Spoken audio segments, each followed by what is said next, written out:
return to basics, we're looking at staff pose and seated forward fold. If you have pillows, blankets, or blocks, those could all be helpful. Hop on your mat and let's get started.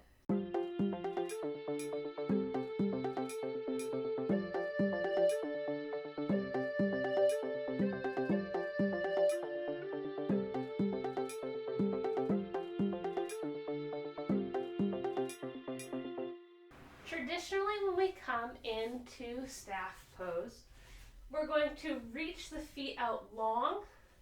We're going to press up on the hands to settle the hips. And we're going to have a straight line from our tailbone all the way to the top of our head. So we're actively stretching up towards the sky. We're actively flexing our feet back towards our face.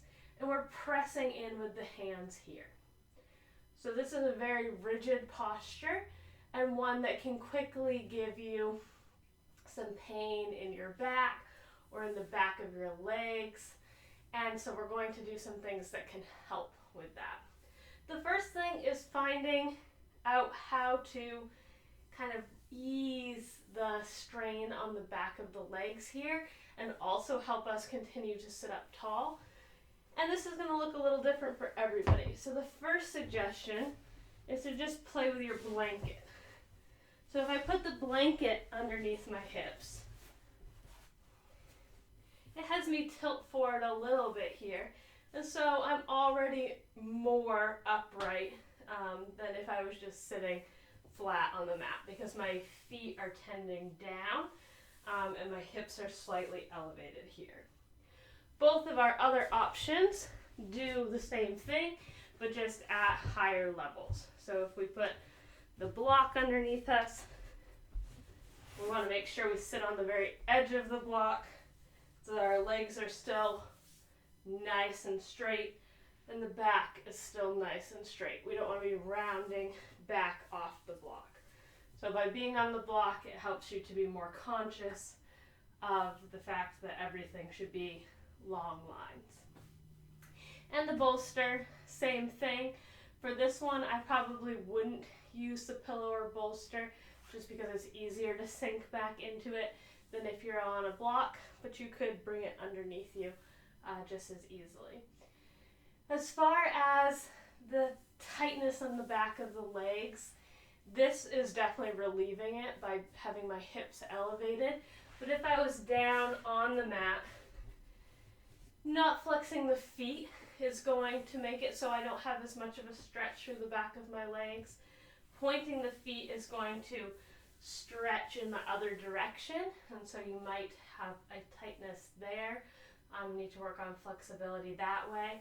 A lot of us are just really tight coming to the mat to start, so this might just not be a very comfortable posture to start with the feet all the way flexed back.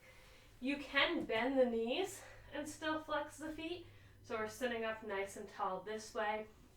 This will be good if you have any kind of a knee injury.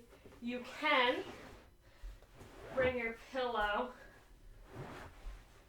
or block underneath. And here we're definitely getting no stretch through the back of the legs, but we are stretching through the feet and we are maintaining that straight back here. So depending on what you're trying to get out of the posture, if you're working on your spine and keeping your chest nice and open, this is a good alternative to having the legs all the way out straight. The next thing we're going to look at is our forward fold. So typically we're already in this posture and then we come to fold forward. To do it properly, or in the form, we're going to lift the arms up, hinge from the hips, and reach down towards the toes. A lot of people have that tightness through the back of the legs though, and so this can be really hard to come down into this posture. And so we'll see people rounding their backs to try to reach their feet this way and having this bad posture just trying to reach down to the legs. What we want to make sure is that we're choosing one of two ways to come forward.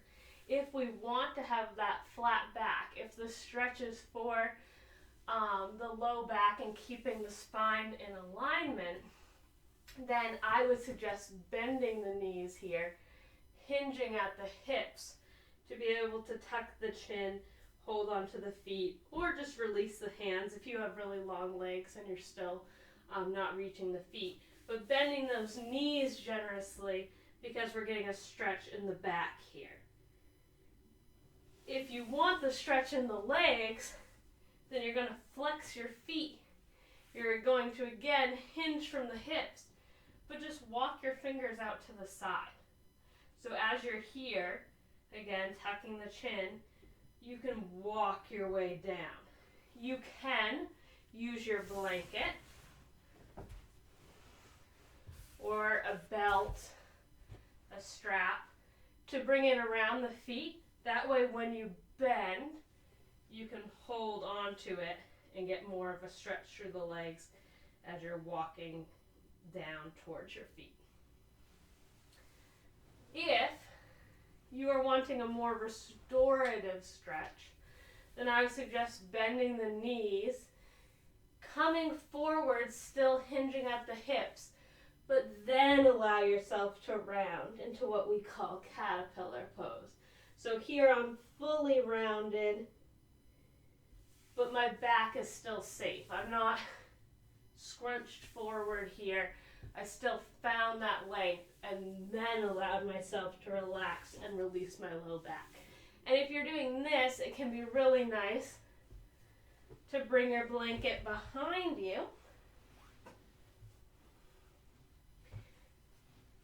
wrapping it around the low back here and tucking the ends in or holding onto the ends as you round forward. It just is like a nice little hug for your low back.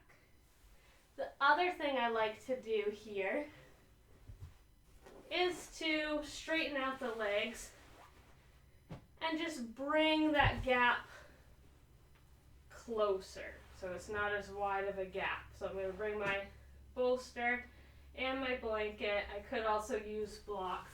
I'm going to snuggle it right up to my hip points, get nice and tall, and then round over. So this is more a release for my upper back, but this can feel really nice to just kind of hang out here for a while. I hope that helped with staff pose and seated forward fold. If you enjoyed this video, check out the rest of my Return to Basics series. Also make sure you're subscribed so you know when a new video comes out. And leave a comment below if there's a particular type of yoga pose or breathing exercise that you are interested in learning more about. Remember to keep grounding down into your strengths and growing as an individual. Have a wonderful day. Namaste.